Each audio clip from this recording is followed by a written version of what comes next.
Hello everyone, आज है 21 मार्च और आज इस वीडियो में हम बात करने जा रहे हैं स्टील अथॉरिटी ऑफ इंडिया के बारे में। 128 रुपए का शेयर है, 4% की तेजी है।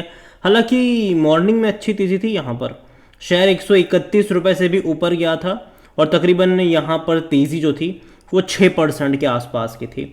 लेकिन बाद में थोड़ा बहुत करेक्शन आया, लेकिन फिर भी 4% की तेज़ी पर ये क्लोज हुआ। इतना ही नहीं, आज मेटल के शेयर में अच्छी खासी रफ्तार थी। टाटा स्टील अगर आप देखो तो 3% की तेज़ी पर था। वेदांता जैसा जो शेयर है वो भी 2% की तेज़ी पर था। JSW 2% की तेज़ी पर था। और सबसे बड़ी परसेंटेज वाइज तेज़ी अगर कहो तो भैया सरकारी कंपनी सेल में देखने को मिली।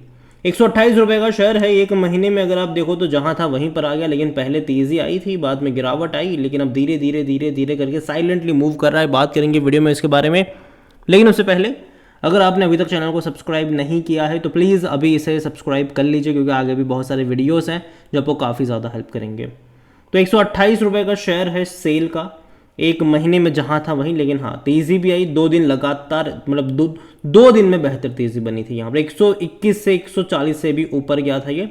बाद में क्या हुआ, लगातार धीरे धीरे नीचे गया। अब वापस अटेम्प्ट जारी है इसका। एक साल का अगर आप ग्राफ देखोगे तो 50% का ग्रोथ है, लेकिन ग्राफ काफ़ी इंटरेस्टिंग है। देखो, बड़े बड़े मूव्स आए हैं यहाँ पर और बड़े बड़े करेक्शंस भी आए हैं। एक बड़ा मूव आया, करेक्शन आया, बड़ा मूव बहुत जल्दी आ गया, वापस बहुत बड़े करेक्शन से गुजरा था ये और 80 पे आ गया था। उसके बाद एक बहुत बड़ी तेज़ी बनी, फिर एक बहुत बड़ा करेक्शन फिर आया, बहुत बड़ी तेज़ी आई, बड़ा करेक्शन, बड़ी तेज़ी, बड़ा करेक्शन, फिर से अभी अटेम्प्ट कर रहा है।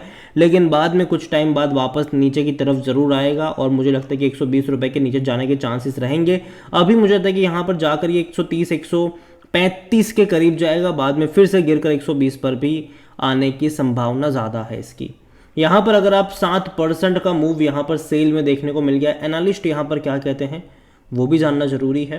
तो यहाँ पर आज अच्छी खासी तेज़ी ज़रूर थी। यहाँ पर अगर आप देखोगे तो एक्सिस सिक्योरिटी के जो टेक्निकल रिसर्च हेड है राजेश, उनका कहना ये है कि the metal space is looking very attractive. Most of the counters are showing good amount of buying interest and sale has given a breakout in today's session. One can look to buy the stock with stop loss of rupees 125 और higher side पे 135 और 138 rupees तक के target possible हो सकते हैं आने वाले कुछ सेशंस में। अगेन ये ट्रेडिंग वाली बात हो गई, मतलब सिंपल सी बात है यहाँ पर कि 125 का स्टॉप लॉस लगाओ और 135 का टारगेट लेकर चलो। यहाँ पर सीधी सी बात हो गई। यहाँ पर अगर आप देखोगे तो दूसरी तरफ जो रवि सिंह है, जो कि रेलिगेयर ब्रोकिंग के वाइस प्रेसिडेंट है, सीनियर वाइस प्रेसिडेंट है, उनका कहना है कि trader can consider buying the stock around 128 rupees level और टारगेट होगा 140 रुपये का और स्टॉप लॉस रखने के लिए बोला है 124 रुपये का। यहाँ पर अगर आप देखो तो AR रामचंद्रन जो कि टिप्स टू ट्रेड्स के हैं, उनका यही कहना है कि देखो भाई साहब, एक स्ट्रॉन्ग रेजिस्टेंस है 130 रुपये पर। अ daily close below support of 170 could lead 108 rupees. अगर 117 रुपये से नीचे गया तो 108 तक के भी लेवल या आने वाले टाइम में देखने को मिल सकते हैं। 130 रुपये का रेजिस्टेंस है, ये उनका कहना है। आज वॉल्यूम भाई साहब बड़ी क्वांटिटी में थे, 8 करोड़ से भी ज़्यादा के शेयर आज ट्रेड हुए यहाँ पर। कंपनी अगर आप देखोगे तो मार्केट कैप 53,000 करोड़ से भी ज़्यादा का है। एक टाइम ऐसा भी था जब ये 4 रुपये से भी कम कीमत पर अवेलेबल था। एक टाइम ऐसा भी था जब ये 295 रुपये के आसपास भी ट्रेड कर रहा था। कंपनी अगर आप देखो तो सरकारी कंपनी ज़रूर है। इतना ही नहीं, according to money control user 50% लोग कह रहे खरीदारी करो, 40% लोग कह रहे बेचो और भाग जाओ, 10% लोग कह रहे होल्ड करो। यहाँ पर मेरा क्या ओपिनियन है वो भी मैं शेयर करूँगा। यहाँ पर अगर आप देखो तो डिविडेंड अच्छा पे कर रहा है, उसमें कोई शक की बात नहीं है। पिछले साल इसने हालांकि कम पे करा था, 1 रुपये फिर 50 पैसे। 2022 में अच्छा पे था और इवन 21 में भी काफ़ी अच्छा डिविडेंड पे आउट कर रहा था ये। इस साल 1 रुपये का पे करा है, देखते हैं कि बाद में फाइनल डिविडेंड कितना पे करता है, क्योंकि साल में 2 बार तो पे करता ही है। जहाँ तक वैल्यूएशन की बात करें इसके, तो 16 का इसका पी रेशियो, सेक्टर पी 24 का, सस्ता डेफिनेटली, लेकिन सिर्फ 9% एनालिस्ट की ही बाइंग रिकमेंडेशन है यहाँ पर। और एटलीस्ट जिस लेवल पर ये बैठा है मैं उतना ज़्यादा पॉजिटिव नहीं हूँ। देखो, मैं मानता हूँ कि यहाँ से हो सकता है कि 135 पे चला जाए, लेकिन वापस गिरेगा भी सही। और जनरली जो लोग इन्वेस्टर्स होते हैं उनके लिए ये कोई मैटर नहीं करता। उनके लिए तो ये है कि वैसे शेयर अच्छे प्राइस से मिले और मैं 2-3 साल उसको अच्छे से होल्ड करूँ, मेरा पैसा यहाँ पर 50% या फिर 30-40% का मुझे यहाँ पर रिटर्न मिलना चाहिए। उनका ये नज़रिया होता है। ऐसा नहीं होता कि 128 पे खरीदो, 135 पे जाए, फिर वापस गिरकर 120 पे आ जाए। ऐसा भी नहीं होना चाहिए, क्योंकि वो ट्रेडर का काम होता है, ठीक है, जो स्विंग ट्रेड करते हैं ये उनका काम है। इन्वेस्टर का जो मेजरली रवैया होता है, जो मैं हमेशा कहता हूँ कि मैं लॉन्ग टर्म की बात करता हूँ, मैं शॉर्ट टर्म की बात नहीं करता।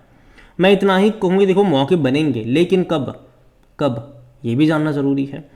और यहाँ पर आप फिनेंशियल्स देखो इसके, तो यहाँ पर 23,000 करोड़ के आसपास के रेवेन्यू रहे, जो कि कम थे लास्ट क्वार्टर में, और प्रॉफिट रहा 422 करोड़ का, जो कि अगेन कम था इससे पहले के क्वार्टर के मुकाबले और पिछले साल के मुकाबले भी अगर आप देखोगे तो। और अगेन मार्च के जो नंबर्स आएंगे वो बहुत ज़्यादा इंपॉर्टेंट रोल प्ले करने वाले हैं। रीज़न क्या है?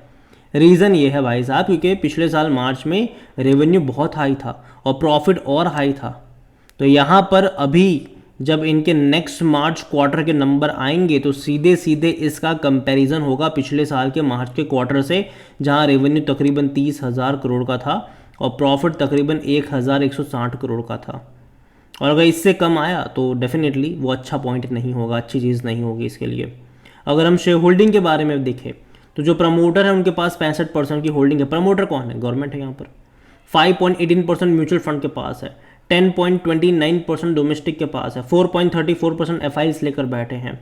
रिटेल्स और अदर्स के मिलाकर 15.20% की होल्डिंग है, जिनमें से रिटेल इन्वेस्टर 9.89% पर है, अदर पार्टीज 5.32% पर है। अगर आप पिछले क्वार्टर से कंपेयर करेंगे तो म्यूचुअल फंड्स ने अच्छी खासी खरीदारी करी है। जो 3.90% पे थे वो बढ़ के 5.18 पर आ गए। डोमेस्टिक की 10.71 से घटकर 10.29 पर आए हैं। दूसरी तरफ यहाँ पर एफआईएस ने भी खरीदारी करी है, 3.68 से बढ़कर ये 4.34 पर आए हैं। बस बिकवाली जो करी है वो रिटेल और अदर की तरफ से आई है, 16.71% से घटकर ये 15.20% पर आए हैं। देखिए ओवरऑल अगर मैं बात करूँ सेल को लेकर तो मुझे कंपनी खराब नहीं लगती है, लेकिन जैसे कि मैंने कहा वैल्यूशन नाम की भी कोई चीज़ होती है। हालांकि सस्ते वैल्यूशन के ऊपर अभी भी है, लेकिन अभी भी देखो मुझे लगता है कि जो मेटल स्टॉक है आज तो अच्छी तेज़ी दिखाई है, और ऐसा नहीं कि पहली बार हो, इससे पहले भी अगर आप देखोगे तो ऐसे फॉर्मेशंस बने हैं कि तेज़ी दिखाई फिर उसी रफ्तार से गिरा भी है ये। तो पहली चीज़ तो ये कि इनिशियल एक स्ट्रॉन्ग सपोर्ट 120 रुपये के आसपास लग रहा है, वहाँ पर जाने पर बाइंग इंटरेस्ट जनरेट होता है। और ऊपर की तरफ अगर ये 140 से 135 से 140 की रेंज में जाएगा तो एक प्रॉफिट टेकिंग कह लो कि दोबारा भी यहाँ पर देखने को मिल सकते हैं। इनिशियल मुझे लगता है कि 130 रुपये का जो लेवल है वो एक रेजिस्टेंस के तौर पर काम कर सकता है। सेकंड इसका जो रेजिस्टेंस होगा वो 140 रुपये का होगा, और मैं यही कहूँगा कि अभी वेट करो। देखो है तो रखे रहो, ठीक है। अगर 130 का लेवल तोड़ दिया तो 140 तक के भी लेवल देखने को मिलेंगे, लेकिन अगर नहीं तोड़ पाया तो वापस 120 रुपये की तरफ भी जाता हुआ नज़र आ सकता है। तो मैं सिंपल से वेट एंड वॉच की बात करूँगा, जब तक किसी एक लेवल पर ये अटकता नहीं है, रुकता नहीं है, बेस नहीं बनता है, तब तक के लिए। और लॉन्ग टर्म के लिहाज से मुझे ख़राब नहीं लगता, लेकिन हाँ बाइंग प्राइस सही होना चाहिए, जो कि 128 130 का मुझे लगता नहीं। मुझे लगता है कि अगर ये 110 से 120 की रेंज में अगर आता है तब जाकर यहाँ पर बाइंग इंटरेस्ट जनरेट हो सकते हैं। ये मेरा पर्सनल ओपिनियन है, अगेन कोई बाय सेल रिकमेंडेशन नहीं है ये। और अगर आप चाहते हैं कि मैं ऐसे ही वीडियो टाटा स्टील के ऊपर या फिर वेदांता के ऊपर बनाऊं तो कमेंट में उसका नाम लिखिएगा। जितनी ज़्यादा कमेंट आएगी उतना ही जल्दी वीडियो आएगा। तो वीडियो को यहीं पे एंड करता हूं। पसंद आया हो तो लाइक करो, शेयर करें। चैनल पर अगर पहली बार हैं तो प्लीज़ सब्सक्राइब करें। और सेल के बारे में आप क्या सोचते हैं वो भी आप मुझे कमेंट में लिख के बता सकते हैं। Thank you.